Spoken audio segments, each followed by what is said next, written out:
In 1960,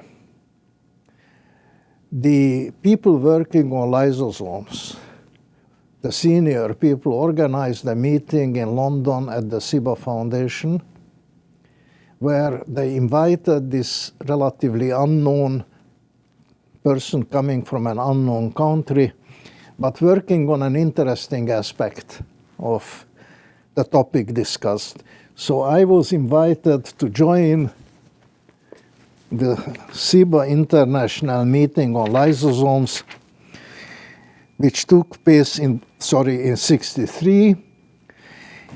I was one person from Eastern Europe. I gave my talk there. It was quite well received. And there I met the senior people of the field, including George Palladio at Rockefeller, including Christian de Duve from Rockefeller, including Heinz Holter from the Carlsberg Laboratory in Denmark. Daniel Lee was there from the UK. So when I got back home, I knew I would like to study with one of these people. I wrote to them. I got invitation or possibility of invitation from de Duve and from Heinz Holter. So a year later, in 64, I was already here at Rockefeller University. Day and night, the difference between science in Hungary, the science at Rockefeller. I arrived on a hot August day. Over there was the hot city. Here was the oasis with the plants and beautiful part. I came in, I was assigned a desk, assigned a bench, a catalogs, order what you need. Again, what difference from my previous work before. And then I started working under the tutelage of Dr. Christian de Duve, who was commuting between Belgium and the US. He was full professor at both places. And so my scientific work started.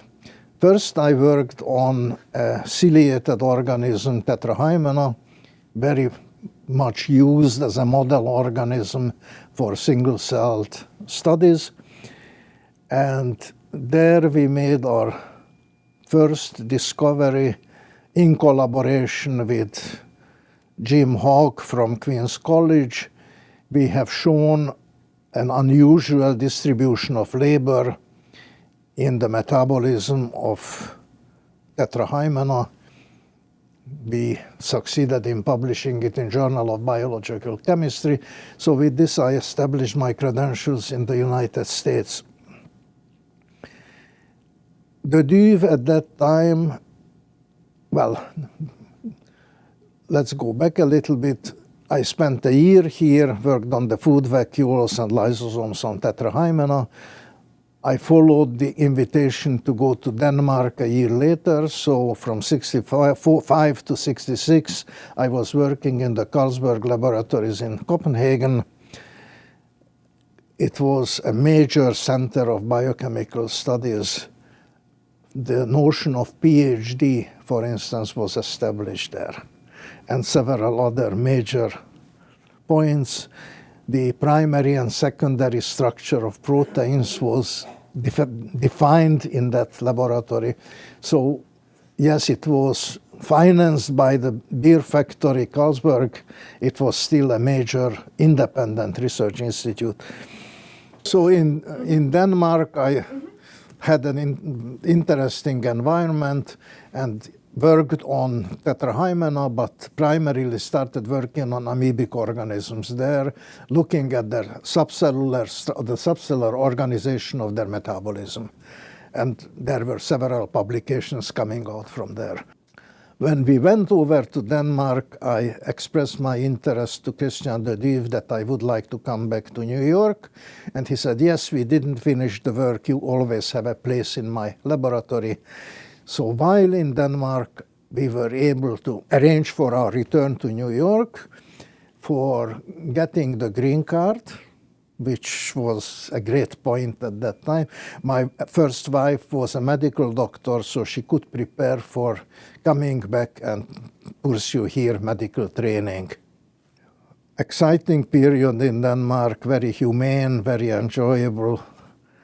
That's where my second child was born. My first child was born still in Hungary. We came together. He is the son who works now in Hong Kong as a teacher in an American school. So we came back, started getting readjusted to the American way of life.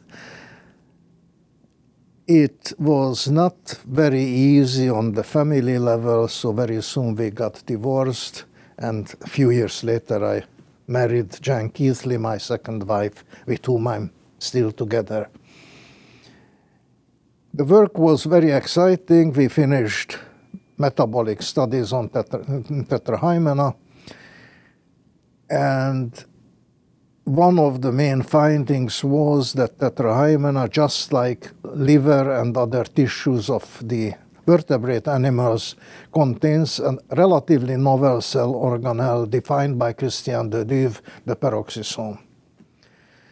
So we extended really the organization of that cell with a new cellular structure.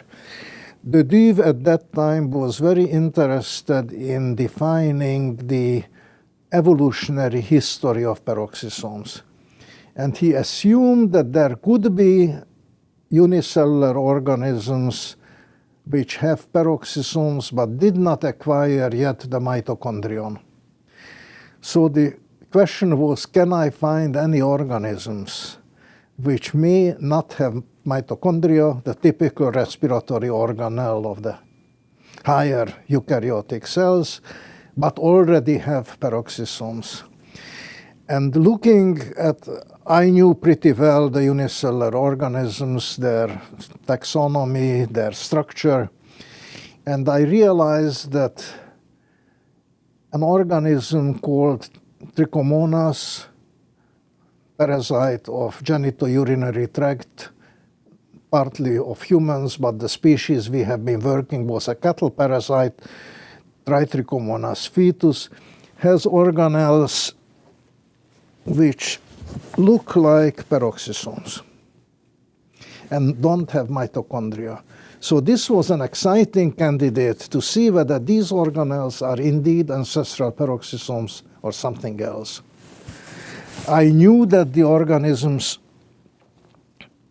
the biochemistry of these organisms has been known to some extent. We knew that unusually for a eukaryotic organism, they make molecular hydrogen as end product, that they don't require oxygen, so they are anaerobic. And we knew that this type of metabolism is very similar to metabolism of anaerobic bacteria. So the question was, would these organelles be peroxisomes or would be something else? First, we did self-fractionation work and biochemical work and have shown that the organelle does not have any of the components of the mammalian peroxisome.